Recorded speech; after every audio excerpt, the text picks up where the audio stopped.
Hai Cermin Jiwa, apa kabar hari ini? Mbak Novi apa kabar? Wah, karena habis cuti sebulan. Iya makanya kita udah agak lama gak ketemu ya. Iya, karena habis cuti sebulan jadinya kayaknya tuh energiku tuh lagi berlimpah gitu. Soalnya tuh kayaknya lagi flowing banget, lagi senang banget. Maksudnya senang dalam artian bukan yang aku alamin setiap hari itu senang terus, bukan. Tapi aku bisa bawa itu ke senang aja state-nya gitu. Jadi seneng gak seneng, stage itu tetap jadi seneng ya? Gimana tuh? Di bawah senang. Berarti obrolan hari ini harusnya bikin kamu tambah seneng gak sih Mbak Novi? Harusnya, tapi nyambung nih. Karena kan sebelum ini kita ngomongin tentang relationship. Ya kan? Teman-teman, kalau misalnya belum pada nonton di episode sebelumnya, biar gak ketinggalan di episode ini, mungkin bisa nontonin kita dulu nih di episode sebelumnya tentang kita ngebahas tentang relationship ya Mbak Novi. Shit. Bukan. Nah, Kenapa jadi gue highlight yang shitnya ya, Mel? iya. Nah, tapi hari ini tuh aku mau nanya sama Mbak Novi yang mungkin akan mewakili teman-teman adalah gini. Gimana sih Mbak caranya kita untuk berrelationship biar nggak jadi shit? Malah kalau bisanya bisa ditwist nih dari relationship menjadi relation sweet gitu. Dari relationship jadi relation sweet. Iya.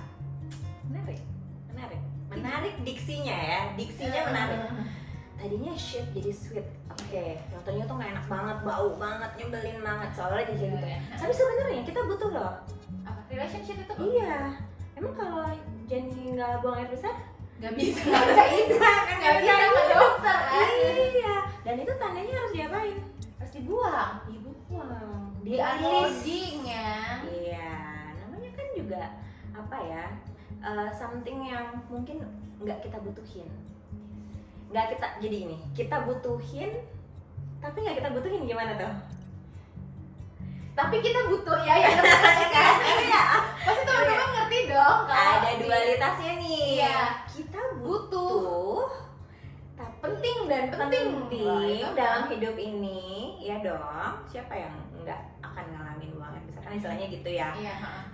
Tapi itu hal-hal yang sebenarnya perlu kita rilis karena memang sesuatu yang tidak dibutuhkan oleh kalau itu kan tidak dibutuhkan tubuh, kalau tidak dibutuhkan sama hidup nih. Cuman kalau ngomongin tadi tentang yang shit itu sebenarnya itu kan kayak siklus nggak sih?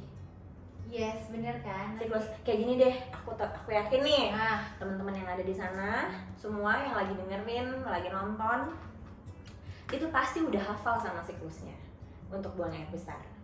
Pasti. Kalau itu pasti ada yang dong, sehari 3 kali. Sehari 3 kali minum obat banget, Jan. Enggak, ada loh kayak metabolisme itu tuh setiap makan ada. Aku punya temen yang kayak gitu, tapi ada juga yang kayak misal aku 2 hari sekali, misal kayak gitu, yang kayak gitu kan ada. Ada yang cuma rutin sehari sekali yang kayak gitu kan ada patternnya gitu. Iya. Pasti udah ada pattern. Nah, tuh udah ada pola yang berulang siklus. Nah sama kalau tadi Jani nanyanya gimana sih caranya ngerubah si relationship yang tadinya rasanya kayak relationship menjadi relation sweet. Oke, aku bilangnya gini, tentunya semua relationship kalau kita ngomongin akan selalu sweet itu enggak realistis. Ya, tapi pasti akan ada masa-masa dimana kita kan ngerasa shitty banget, parah. Nah sebenarnya itu kita butuhin untuk apa? Kita bisa tadi kalau kita tahu siklusnya, untuk kita bisa mengenali polanya, kapan harus dibuangnya, dan bahkan sampai kerasanya kan tahu dong. Tahu. Nah aku menganalogikannya seperti itu ya, kayak tahu nih saatnya untuk ngebuang. Tapi pasti ada trigger dong. Iya sih, pasti nggak nyaman dulu. Apalagi kalau misalnya habis makan yang, misalnya kalau makan gitu ya, makan yang pedes-pedes. Nah, sama nih, kalau dalam relationship biasanya ada pasti beberapa part dalam kita berelasi itu karena kita misalnya kayak bukan makan tapi kita kayak absorbing Iya. dari sekitar, dari partner, Ah. dari orang-orang yang Iya, kita dari- anggap kita punya relasi Yes, gitu ya. Mungkin itu something yang kayaknya spicy, kayak kita makan pedas Yes, gitu, ah. dan itu men-trigger banget. Nah, itu perlu kita recognizing dulu, perlu kita kenalin Rasanya itu. rasanya itu. Makanya kenapa itu penting, relationship itu tetap kita butuhin, tetap kita anggap itu penting. Kenapa? Karena dengan kayak gitu kita akhirnya jadi tahu diri kita jadi tahu posisi kita di dalam sebuah relationship. Terus juga apa yang kita butuhin dalam sebuah relationship, kayak waktu itu kita ekspektasinya apa. Nah kalau ini kan kita recognize dulu. Kalau yang kemarin itu lebih ke kebutuhan, kalau yang sekarang itu lebih ke polanya. Ini masih Oke. nyambung nih sama yang sebelumnya. Tapi kan berarti ketika kita masuk into relationship, udah pasti lagi nggak nyaman. Udah pasti. Ya nggak sih? Kalau kita masuk ke dalam sebuah relationship, Iya, shit. oh shit, Relationship, ya. iya, Pasti nggak nyaman, Iya. emosinya campur aduk. iya. Tapi tetap mesti grounding dan mindful untuk mengenali, recognize dulu tuh. Recognize dong, Ah. karena kan kalau nggak dirasain nggak Iya. perlu. Jadi kadang-kadang nggak perlu grounding juga, maksudnya kadang-kadang itu pasti berasa. Mau grounding nggak grounding pasti berasa. Kalau ke trigger, kayak Iya sih. teriritasi atau misalnya keganggu, nggak nyaman, pasti kan gitu. Langsung bilang, oh gue marah nih, atau enggak, oh gue sakit hati nih, atau gue bete nih, itu cukup ya? Itu cukup kayak gue keganggu sama partner gue misalnya, Iya, gue keganggu sama siapa gitu. Kan semuanya punya relasi, Yes. ya kan? Karena dalam sebuah relationship, mau apapun itu, mau itu di awalnya kita pasti kan namanya relationship ya, di awal pasti manis-manis dong. Iya dong. Ya kan, happy dulu, baru abis itu datang rasa. Pasti banyak nih yang kena nih yang kayak, Iya kan, fase-fase kan? itu Iya, akhirnya iya. muncul gitu kan, Hmm. akhirnya muncul. Dan nah kita baru ngerasain si shitnya ini dengan kita merecognize, akhirnya kita bisa sadar, iya nih gue ngerasa keganggu misalnya dengan si partner yang kayaknya nggak ngertiin kita, misalnya nggak ngedengerin kita, nggak merhatiin kita, gitu. nggak, mungkin kalau yang love language-nya touchy gitu, Nggak dipegang. nggak disentuh-sentuh Atau gitu yang ya. love language-nya act of service juga nggak dilayani, kan juga kayak bete. Bete banget. Heeh. Atau yang misalnya apa namanya, love language-nya yang lebih ke arah apa itu namanya, nyari Quality time. enggak Atau gift. ini apa, apresiasi ataupun approval Oh, dari affirmation luar. ya. Affirmation dong, begini, ih nggak cok, dia udah potong rambut, dia udah kurusan badannya, Ya, dia udah olahraga oke. sini sana Nggak sini dikomen. sana. Nggak dikomen, bete lah, relationship kena langsung Iya. dang gitu Iya, dong. bisa-bisanya. Padahal udah ngasih kode, sayang ada yang berubah nggak sih dalam diri aku. Terus jawabannya cuma kayak, apa apa sih? ya? Iya. Apa? Kenapa sih kamu? Oh, kamu habis potong rambut, oh nggak kelihatan ya? Iya, atau Itu. kamu kenapa sih lagi ini apa namanya, baru beli baju baru atau apa sih Makin bete tuh. makin bete. Nah itu jadi yang aku highlight pertama.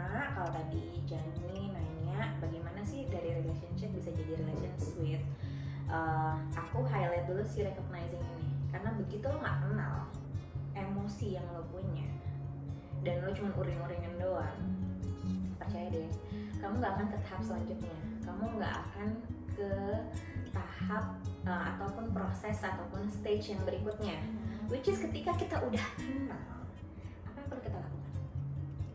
Kalau kita udah kenal nih rasanya, oh iya gue nggak dihargain, oh gue nggak didengar, oh gue nggak dikasih attention yang gue pengen, oh gue kayaknya nggak disayang, oh gue kayaknya di abandon, oh gue kayaknya di reject, oh gue kayaknya di betray. Nah kalau kita nggak sadar aja ya, kita nggak akan pernah bisa maju ke stage berikutnya, which is yang kedua itu adalah accepting. menerima dulu si emosi itu. yes bahwa kita punya emosi ini. Gue sebel, gue mengakui ya bahwa gue sakit hati nih kalau gue nggak diginiin. Jadi udah nggak ada gengsi-gengsi lagi tuh ya untuk menerima si emosi itu. Karena ada juga mbak, udah uring-uringan, udah kesel masih gengsi. Enggak gitu. Gue sih kayaknya bukan gue yang punya masalah. Iya tapi itu ya kayaknya Pasangan gue tuh yeah. iya nggak sih, banyak banget yang kayak gitu. Sampai akhirnya yang begini, lo punya masalah kan, lo aja di sana healing. Heboh sendiri kan gue.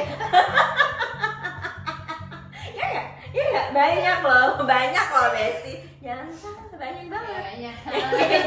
Kenapa sih semua diribetin sama lo? Kayaknya hidup lo banyak masalah. Masalah. Lo pergi ke sana Iya. psikolog, ke psikiater, Iya. psikoterapis, healing. Jangan lupa guys, life is mirror. Itu dia. Kan cermin jiwaku. Iya. Jadi berarti memang harus di accepting dulu si rasa ini Iya, kan. kita mesti nerima. Biar nggak terpantul ke orang lain. Habis kita akui, kita terima. Habis itu biasanya habis kita terima ada prosesnya lagi sebenarnya. Prosesnya itu adalah kalau kita udah tahu patternnya, kita udah akuin, kita udah terima. Habis itu baru bagaimana orang selalu ngomong di luaran sana, break the pattern. Ubah pola lo. Ubah dong. Yes. Udah ganti apa segala macam, tapi kebanyakan orang ada juga nih yang ujungnya jadi salah kaprah di situ. Ketika ngomong break the pattern, mereka pikir ketika udah tahu, ketika mereka udah akuin, ketika mereka udah terima, mereka bisa lari dari pola itu. Iya, orang tuh pada mikir ya udah cuma omongan kayak break the pattern doang. Ya udah gua rubah dong. Either itu ganti suasananya, orangnya.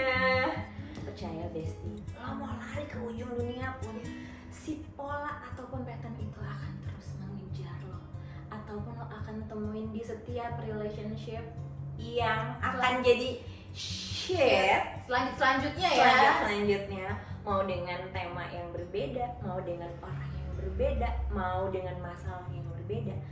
Trust me, pasti akan berulang kalau kita nggak break patternnya. Caranya break patternnya gimana?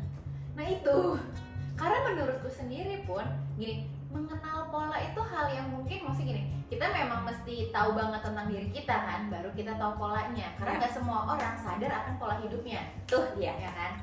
Mengetahui pola aja tuh udah ada usahanya. Yes. Break the pola usahanya Lebih lagi, Besti. Break the pattern itu emang lebih, jadi tidak hanya butuh self awareness ataupun self consciousness yang cukup tinggi untuk menyadari terus-terusan, untuk bisa membawa diri kita ke kesadaran yang penuh secara continue, tapi juga kita perlu kalau memang itu mau kita break patternnya ya kita transform.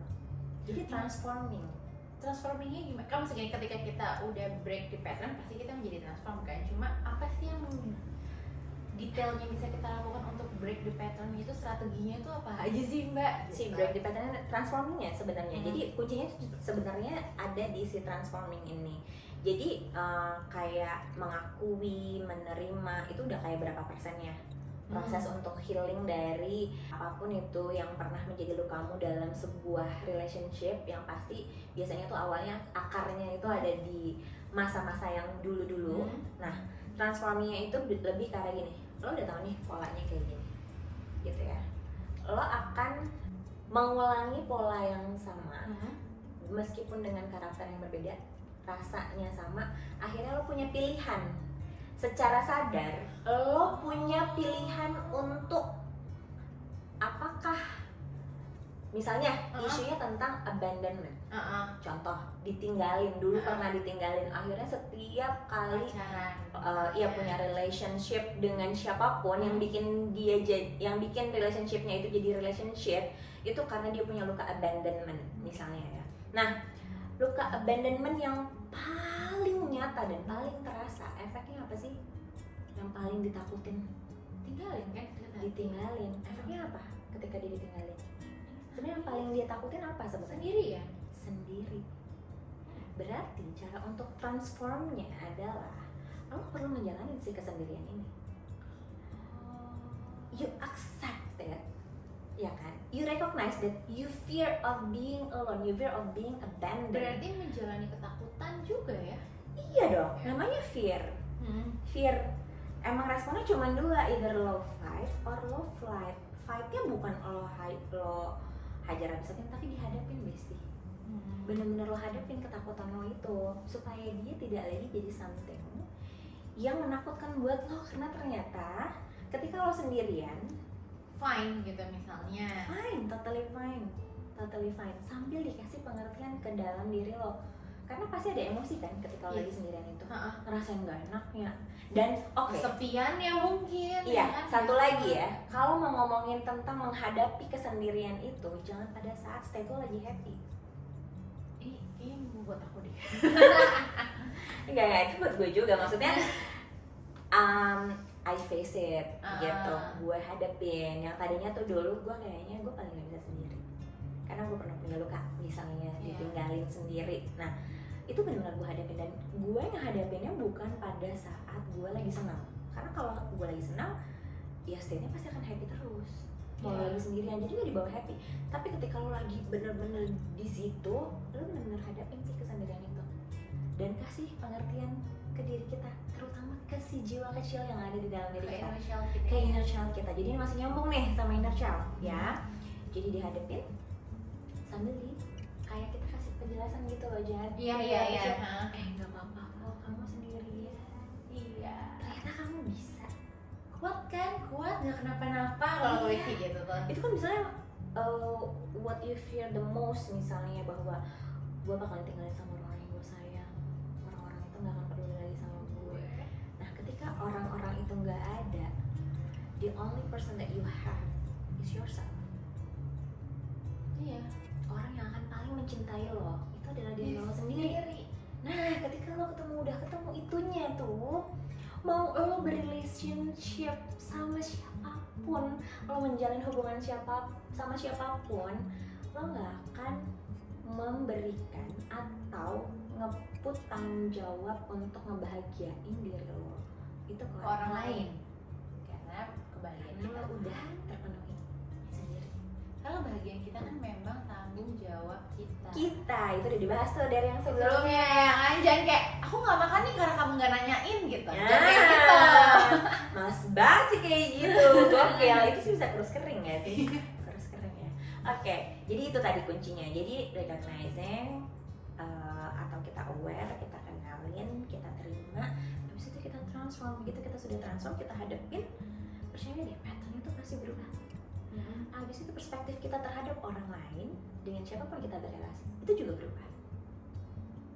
That's how we transform. Not cuman transform kayak udahlah gue udah tahu, yaudah gue ganti aja orangnya. Iya, terus nanti orang yang Ya udah gue pindah kantor. Ya udah iya. gue pindah divisi. Iya. Ya udah gue Pindah pertemanan. pindah gitu. pertemanan. Ya udah gue bikin lagi yang baru. Sama aja. Gimana semuanya sama. Even sama money. Iya sama duit. Even sama duit. Relationship bisa jadi relationship. Oh iya bener-bener sama duit. Apalagi kan kalian dikit-dikit misalnya teman-teman cermin jiwa di sini kan kayak aku butuh cuan tapi kok cuan agak susah. Itu mungkin lagi relationship-nya.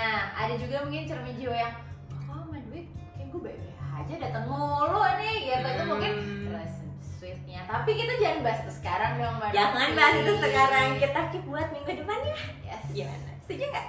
Kalau misalnya teman-teman nih Mbak Novi masih ada pertanyaan terkait dengan gimana sih cara transform untuk break the pattern ya kan, mungkin teman-teman bisa komen atau teman-teman bisa langsung DM ke Instagramnya @sanggarjiwabertumbuh.